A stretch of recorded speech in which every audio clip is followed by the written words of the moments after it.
सुप्रभात। हिंदी साहित्य की कक्षा में एक बार आप सभी का फिर से स्वागत है। आज हम सभी हिंदी साहित्य से पाठ 6 पढ़ने के लिए उपस्थित हैं। यह पाठ बहुत ही महत्वपूर्ण पाठ है क्योंकि इस पाठ से हम सभी एक वैज्ञानिक के चरित्र के बारे में जानेंगे, एक वैज्ञानिक के जीवन काल के बारे में जानेंगे, एक वैज्ञानिक की योग्यता के बारे में जानेंगे और एक ऐसे वैज्ञानिक जिसकी प्रारंभिक स्थिति देखने के बाद ऐसा प्रतीत होता था कि वह मंद बुद्धि का बालक है, लेकिन वह कब विज्ञान लोक में खलबली मचा दिया जिसे आज की पीढ़ी भी नहीं भूल सकती। आइए हम सभी सबसे पहले पाठ के बारे में जान लेते हैं। मानव को ईश्वर से उपहार स्वरूप एक मस्तिष्क मिला है। मानव इस मस्तिष्क का कब, कैसे और कितना उपयोग करता है यह उस पर निर्भर करता है। इस दिमाग की मानवता के हित में सार्थक उपयोग करने वाले लोग ही अल्बर्ट आइंस्टीन की तरह अपने अपने क्षेत्र में महान बन जाते हैं। अल्बर्ट आइंस्टीन ने विज्ञान में अपनी प्रतिभा का सदुपयोग कर आने वाली पीढ़ियों के लिए एक मिसाल कायम की है। इस पाठ में बताया गया है कि मनुष्य के पास मस्तिष्क होता है और वह मनुष्य अपने उस मस्तिष्क का कब, कैसे और कितना उपयोग करता है यह उसके ऊपर निर्भर करता है। अब जब व्यक्ति अल्बर्ट आइंस्टीन की तरह अपने मस्तिष्क का पूरा उपयोग करना प्रारंभ करता है तो वह पूरे संसार में खलबली मचा देता है। आइए हम सभी इस पाठ को पढ़ते हैं। किसी को सारी उम्र विज्ञान में लगे रहने देना ही उसके लिए सबसे बढ़िया उपहार है। अगर मेरा बस चले तो मैं केवल उस देश में रहूं जहां राजनीति, स्वाधीनता, सहनशीलता और कानून के समक्ष सभी नागरिकों की समानता का नियम हो। यह नियम उस वैज्ञानिक का है जिसने विज्ञान लोक में खलबली मचा दी थी और जिसके अणु संबंधी एक 30 पृष्ठ के लेख को 20वीं शताब्दी का सबसे महत्वपूर्ण दस्तावेज कहा जाता है। अपने आविष्कार से लोगों को चमत्कृत कर देने वाले एक वैज्ञानिक अल्बर्ट आइंस्टीन थे। इस पाठ के अंतर्गत बताया गया कि अल्बर्ट आइंस्टीन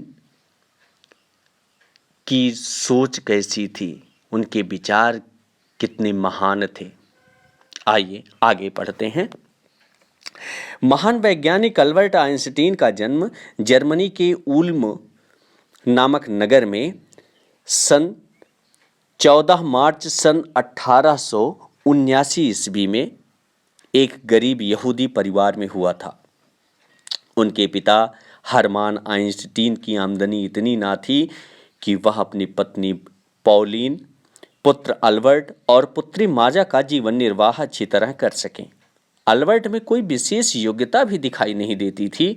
उन्हें बोलना भी देर से आया। माँ बाप घबरा गए कि कहीं वह गूंगे ही न हो। 8-9 साल के हो जाने पर भी वह इतने शर्मीले थे कि सबसे अलग रहते थे। हर बात में हिचकिचाते, कोई भी नया काम हाथ में लेने से सकुचाते, संगी साथियों से दूर रहते। कुछ लोग तो उन्हें फिसंडी भी कहते थे। इनकी प्रारंभिक स्थिति इतनी दयनीय थी चूँकि परिवार भी काफ़ी गरीब था। इनके पिताजी का नाम हरमान आइंस्टीन था। उनकी आमदनी भी अच्छी खासी नहीं थी। वे किसी तरह से अपनी पत्नी, पुत्र और पुत्री का जीवन निर्वाह कर रहे थे।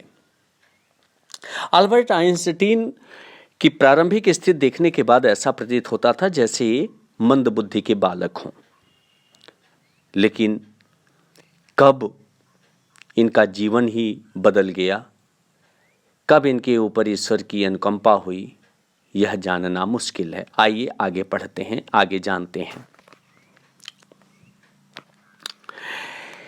जब अल्बर्ट आइंस्टीन स्कूल में पढ़ते थे तो उनके परिवार को म्यूनिक जाना पड़ा। जब अल्बर्ट स्कूल में पढ़ते थे तो उनके परिवार को म्यूनिक जाना पड़ा। उन दिनों जर्मनी में बिस्मार्क का राज था। पूरा देश फौजी चौकी बना हुआ था। स्कूलों में भी फौजी शासन का वातावरण छाया रहता था। इसलिए स्कूल का नाम सुनते ही अल्बर्ट डर जाते। बुढ़ापे तक वह यही कहते रहे, मेरी पाठशाला के शिक्षक फौजी हवलदारों जैसे थे।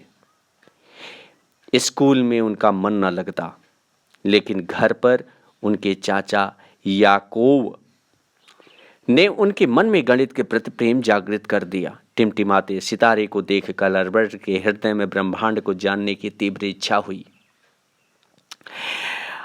आगे कहते हैं, बताया गया कि वह 8-9 वर्ष की उम्र तक सभी लोग सोचते थे कि यह एक मंदबुद्धि के बालक है और सारा श्रेय इनका वैज्ञानिक बनने का सारा श्रेय इनके चाचा याकूब को जाता है, जिन्होंने इन्हें गणित के प्रति प्रेम जागृत किया, इनके मन में गणित के प्रति प्रेम जागृत किया और वह कल्पना की जगत में खोना शुरू किए। और कल्पना की जगत में खोते खोते कब ब्रह्मांड को जानने की इब्रत जागृत हुई, ब्रह्मांड को जानने की इच्छा जागृत हुई, यह कहना नामुमकिन है। सन 1894 में अल्बर्ट के माता पिता इटली के मिलान नगर में जा बसे, पर उन्हें पढ़ने के लिए म्यूनिक ही छोड़ गए। बाद में जब वह भी इटली गए तो बहुत खुश हुए, क्योंकि जर्मनी का सैनिक वातावरण उनको बिल्कुल पसंद ना था। वहाँ से वह स्विट्जरलैंड आ गए। स्विट्जरलैंड का वातावरण उन्हें इतना पसंद आया कि उन्होंने जर्मन नागरिकता छोड़कर स्विट्जरलैंड की नागरिकता स्वीकार कर ली। डिग्री तक की शिक्षा पूरी कर लेने के बाद अल्बर्ट ने विवाह कर लिया। समय व्यतीत होता गया। समय के साथ इनमें कई सारे बदलाव आते गए। इन्होंने डिग्री भी प्राप्त कर लिया, डिग्री के साथ साथ इन्होंने विवाह भी कर लिया। अब उनकी पत्नी का नाम मिलोवा मोरिस था। उनके 2 पुत्र हुए, अल्बर्ट जूनियर और एडवर्ड। उन्हें स्विट्जरलैंड के वर्न नामक शहर के पेटेंट विभाग में नौकरी भी मिल गई। तकनीकी विशेषज्ञ का काम था, यानी पेटेंट के लिए जो आवेदन पत्र आते थे उन्हें जांचना, साथ ही साथ वह स्वतंत्र रूप से वैज्ञानिक अनुसंधान भी करते रहे। जब वह वर्न की गलियों में अपने नवजात पुत्र को गाड़ी से टहलाते, तब भी उनका मस्तिष्क सृष्टि के रहस्यों की अधेड़-बुन में लगा रहता। वह अपने आसपास के वातावरण को एकदम भूल जाते। कभी कभी रुककर वह अपनी डायरी में अपने मस्तिष्क में उठे विचारों को भी लिख लेते। वह किसी भी बात में अंधविश्वास नहीं करते थे। न्यूटन के भौतिक शास्त्र संबंधी सिद्धांत भी उनके लिए अंतिम सत्य न थे। इस प्रकार आइंस्टीन के मस्तिष्क में अभूतपूर्व सिद्धांत जन्म लेने लगे। जादूगर की झोली की तरह आइंस्टीन के मस्तिष्क से नवीन और आश्चर्यजनक वैज्ञानिक सत्य निकलकर सामने आने लगे। सन 1905 में जर्मनी के एक वैज्ञानिक पत्र में उनके कई लेख प्रकाशित हुए। किसी को यह अनुमान नहीं था कि ये लेख संसार के वैज्ञानिक इतिहास में अपूर्व क्रांति लाने वाली साबित होंगे और इनके लेखकों के संसार के महानतम व्यक्तियों की श्रेणी में पहुंचा देंगे।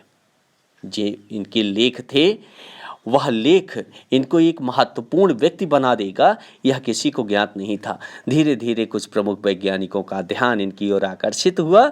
फिर तो सभी देशों के वैज्ञानिक आइंस्टीन के इन विचारों पर बहस करने लगे। अब सभी के बहस का विषय भी बन गए आइंस्टीन, जो कि पहले इनका चूँकि काफ़ी लेट में बोलना इन्होंने शुरू किया था। इनके घर वाले इनमें कोई विशेष योग्यता नहीं देखे। उन्हें लगा कि यह लड़का पागल है। लेकिन देखिए किस तरह से धीरे धीरे यह प्रगति करते गए और आज उस स्थिति पर पहुंच गए कि सारे वैज्ञानिकों का ध्यान अपनी तरफ इन्होंने आकर्षित कर लिया।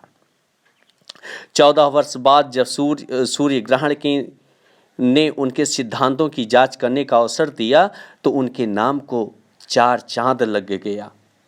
वैसे वह कई वर्ष पूर्व ही असीम ब्रह्मांड की अनेक रहस्यमय बातों पर प्रकाश डाल चुके थे। अब आइंस्टीन अज्ञात वैज्ञानिक नहीं रह गए थे।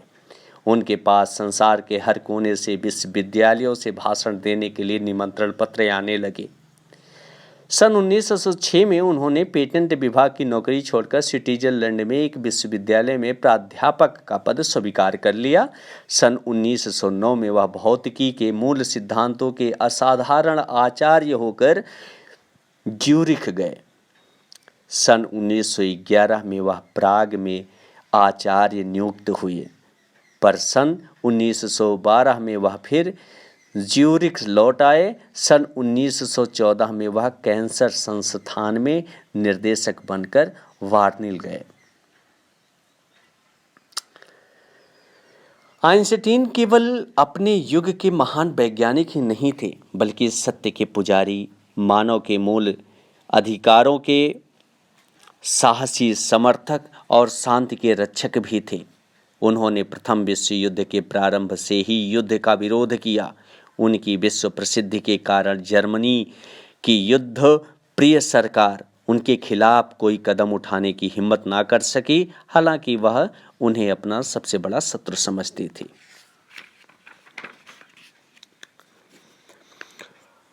उनके नए वैज्ञानिक कार्यों के लिए उनकी प्रसिद्धि दिन प्रतिदिन बढ़ती जा रही थी।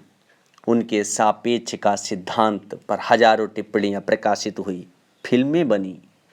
जॉर्ज बर्नार्ड शॉ ने उन्हें संसार के गिने चुने महान व्यक्तियों में गिना और उनका दर्जा नेपोलियन जैसे शासकों से ऊपर बताया। संसार के बड़े बड़े आदमी आइंस्टीन से भेंट करने को उत्सुक रहते थे। आइंस्टीन रविन्द्रनाथ ठाकुर से मिलकर प्रसन्न हुए थे। सन 1921 में आइंस्टीन को नोबेल पुरस्कार से सम्मानित किया गया। अमेरिका के प्रिंसटन शहर की इंस्टीट्यूट ऑफ एडवांस्ड स्टडी उन्हें अपने यहाँ नियुक्त करने के लिए कोशिश कर रही थी। बहुत सोच विचार के बाद उन्होंने अमेरिका में रहना तय किया और उपर्युक्त इंडस्ट्रीज में काम करने लगे। यहीं उन्होंने अपना घर बसा लिया। विद्यार्थियों को पढ़ाने के साथ साथ खाली समय में वह स्वतंत्र रूप से अनुसंधान भी करते थे। बाद में वह अमेरिका के नागरिक बन गए। जब आइंस्टीन को मालूम हुआ कि हिटलर की सरकार परमाणु पर परीक्षण कर रही है, तो उन्होंने 2 अगस्त 1939 को राष्ट्रपति रूजवेल्ट को एक पत्र लिखा, जिसमें राष्ट्रपति का ध्यान इस दिशा में आवश्यक कदम उठाने की ओर आकर्षित किया। फिर भी 6 अगस्त 1945 को हिरोशिमा पर अणुबम गिराया गया। आइंस्टीन ने जब हिरोशिमा पर अणुबम गिराने की खबर सुनी तो वह कराह उठे और बोले, आह, दुनिया इसके लायक नहीं है। इसके बाद आइंस्टीन परमाणु बमों को गैर कानूनी बता देने के लिए अपनी आवाज़ उठाते रहे। उनकी मृत्यु 18 अप्रैल 1955 को हुई। आपने देखा कि एक मंदबुद्धि का बालक कब वैज्ञानिक बन जाता है। इसी तरह हर व्यक्ति को संघर्ष करते रहना चाहिए। बच्चों, आप सभी के पास भी मस्तिष्क है और आप सभी अपने उस मस्तिष्क का उपयोग करिए। आप यहाँ पर देख रहे हैं कि एक मंदबुद्धि, जो कि 8 साल तक वह बच्चा कभी वह बोल नहीं पाया, 2 साल तक वह नहीं बोल पाते थे, लोग उन्हें गूंगा समझ बैठे थे, लोग उन्हें मंदबुद्धि का बालक समझ बैठे थे। लेकिन उस बालक ने आगे चलकर पूरे विज्ञान जगत में खलबली मचा दिया। तो बताइए, हम सभी उससे कितने एडवांस हैं, कितने आगे हैं। हम लोग क्या कर सकते हैं, इसको हम लोग बखूबी जानते हैं। आशा करते हैं कि आपको यह पाठ पसंद आया होगा। आप सभी इस पाठ से प्रेरित भी हुए होंगे और उम्मीद करते हैं कि आप सभी सही दिशा में अपने मस्तिष्क का उपयोग करेंगे। आइए शब्दार्थ देख लेते हैं। इस शब्दार्थ में जितने भी शब्दार्थ दिए गए हैं सभी को याद करना जरूरी है। इसमें से आप 11 शब्दार्थ आप अपनी उत्तर पुस्तिका में लिखकर याद कर लीजिएगा। उन्हीं शब्दों को आप कठिन शब्द के रूप में भी लिख लीजिएगा। लिखित का प्रश्न नंबर 1, मौखिक का प्रश्न नंबर 2, लिखित का प्रश्न नंबर 1 और 2, इसको आप पुस्तक को पढ़ते हुए पेंसिल की सहायता से इसके उत्तर को लिख डालिएगा। धन्यवाद। आपका दिन मंगलमय हो।